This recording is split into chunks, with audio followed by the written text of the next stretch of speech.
Hola y bienvenidos al curso de R con RStudio. El día de hoy hablaremos sobre funciones. ¿Qué es una función? Bueno, en R existen funciones ya predeterminadas. Por ejemplo, la función min, que nos devuelve la media aritmética de los datos que incluyamos. Para nosotros, las funciones son objetos que nos permiten simplificar varias actividades. La sintaxis básica es la siguiente. Está el nombre que nosotros vamos a asignar, la función que nos proporciona los mecanismos para definir nuevas funciones en R, así como los argumentos, que son los valores de entrada que la función va a necesitar para realizar sus operaciones. Estos argumentos pueden ser datos, estructuras de datos, es decir, objetos, u otras funciones también. Y finalmente, la expresión o cuerpo, que va a corresponder a las órdenes que nosotros vamos a incluir mediante los códigos. Estos, como ves, van encerrados en llaves. Y básicamente esto es lo que nos define una función para nosotros. Creación de funciones simples en R. Vamos a empezar a aprender cómo crear funciones mediante ejemplos. En este caso vamos a aprender mediante la función que vamos a llamarle suma.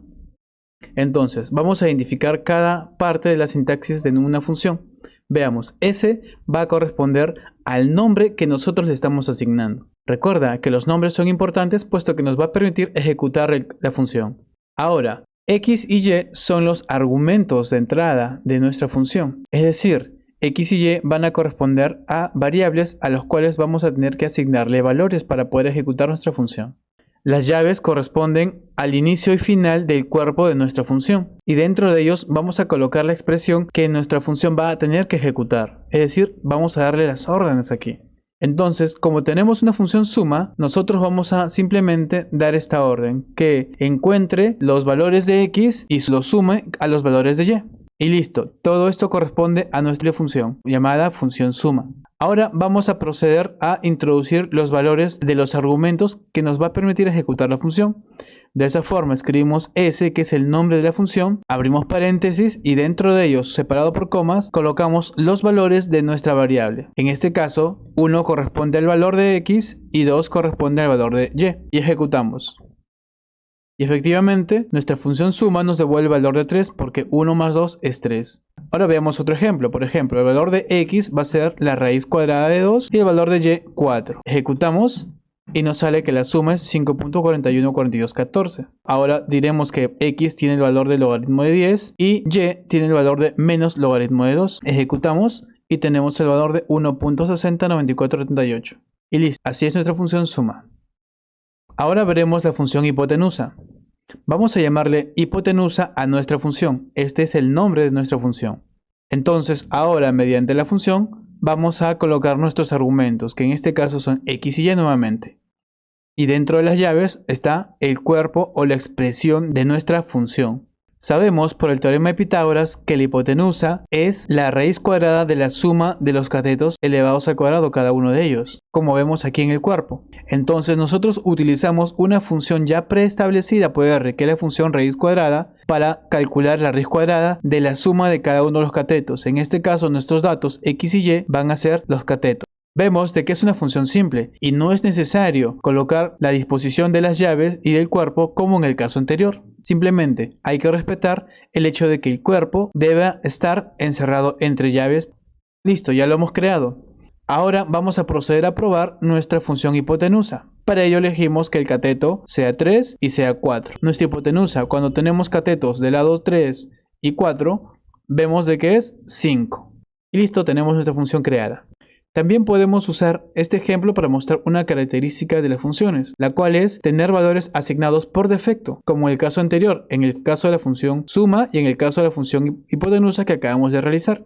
Y por ausencia, como el que vamos a mostrar a continuación.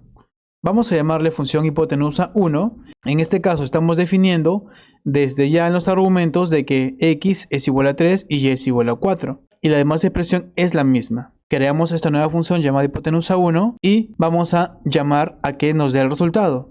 Y escribimos el nombre de la función hipotenusa 1 con los paréntesis en blanco. Y llamamos y nos da también el valor de 5. En este caso los valores son asignados por ausencia, dado que, a pesar de que no los estamos colocando directamente aquí, estos ya fueron colocados anteriormente al momento de escribir los argumentos. Veamos otra función a la cual llamaremos función cúbica. En este caso vamos a llamarle q de cúbico a nuestra función y vamos a decirle que únicamente va a tener el argumento x. Y la expresión o cuerpo que va a ejecutarse simplemente es x al cubo. Es una función muy simple. Creamos.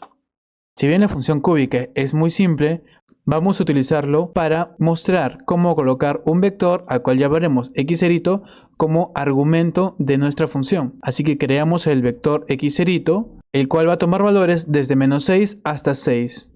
Creamos el vector y ahora vamos a evaluar nuestra función, cuyo argumento va a ser el vector x0. Y listo, este es nuestro resultado. Vamos a proceder a hacer un gráfico para poder ver mucho mejor nuestra función cúbica recientemente creada. Y podemos ver de que esta es la gráfica de nuestra función. Ahora mostraremos cómo crear una función media aritmética.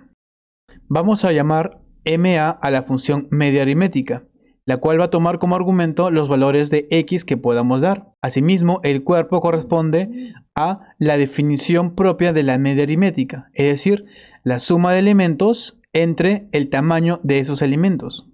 Ahora procedemos a crear la función. Listo, como en el caso anterior, x ahora será un vector. Creamos el vector y ahora vamos a proceder a llamar a la función. Escribimos MA y dentro colocamos x, que es nuestro vector. Y listo, es 5.5.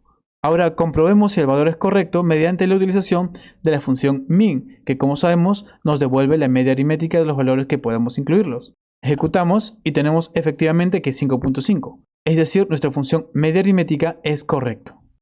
Algunas observaciones. Primero, que estamos utilizando la función sum y la función length, que son funciones propias en R para construir nuestra función. Como sabemos, la función sum nos va a devolver la suma de los valores de un vector x asignado. Asimismo, la función length va a devolver la longitud o el tamaño del vector. Ahora crearemos la función varianza. Vamos a llamarle vary a nuestra función, cuyo argumento va a ser x y nuestro cuerpo está definido por esta expresión, que es la sumatoria de las desviaciones de un valor respecto a su media elevado al cuadrado entre el número de elementos considerados menos 1. Y creamos la función varianza. Ahora creamos el vector que nos va a proporcionar los datos de nuestra función.